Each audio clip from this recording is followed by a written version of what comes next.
অমুসলিম সালাম দিলে সালামের জবাব দেওয়া যাবে কি? অমুসলিম যদি সালাম দেয় তাহলে জবাব দিতে পারবেন, শুধু বলবেন ওয়া আলাইকুম, এর বেশি করতে পারবেন না।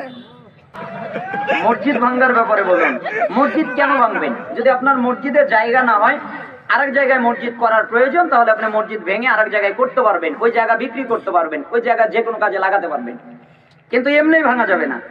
বিতের নামাজ সম্পর্কে বলুন, বিতের হচ্ছে 3 রাকাত, 1 রাকাত, 5 রাকাত, 7 রাকাত, 9 রাকাত, 11 রাকাত, আপনার যেটা ভালো লাগে আপনি সেটা করেন। আপনার 8টি নসিহত মেনে চললে জান্নাত পাওয়া যাবে কি?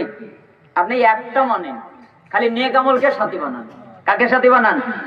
নেক আমল, খালি একটা মানেন। আরেকটা দেই, আল্লাহর সামনে দাঁড়াতে ভয় করবেন আর প্রবৃত্তি থেকে বাঁচবেন।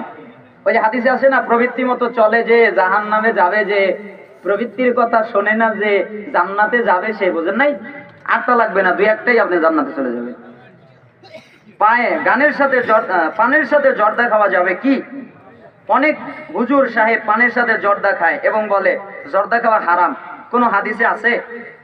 কুত্তা খাওয়া হারাম হাদিসে আছে? আছে? ফরজ নামাজের পর শোনেন, জর্দা হলো এমন একটা বস্তু, আর যে জর্দা খায় ও কি খায়? পুরোটা খায় না? তাহলে বিড়ি খাওয়া ভালো না জর্দা খাওয়া ভালো? আবার বলিয়েন না যে বিড়ি খাওয়ার অনুমতি দিচ্ছে, মানে জর্দার চাইতে বিড়ি হালকা, জর্দার চাইতে কি বিড়ি হালকা। বুঝতে পেরেছে? বিড়ি অবশ্যই হারাম। আল্লাহ তাআলা বলেছেন প্রত্যেক তয়্যিব যেটা উপকারী ওটা হালাল, প্রত্যেক খবিস যেটা ক্ষতিকারক ওটা হারাম। ইফতার নির্দিষ্ট সময়ের 1 মিনিট পূর্বে করা যাবে কি? কেন করবেন? নির্দিষ্ট সময়েই করবেন, যখন সূর্য ডোবে তখনই করবেন, আগেও নয় পরেও নয়। খুনের দায়ে ফাঁসি হওয়া ব্যক্তিদেরকে কি আল্লাহর কাছে হিসাব দিতে হবে কি?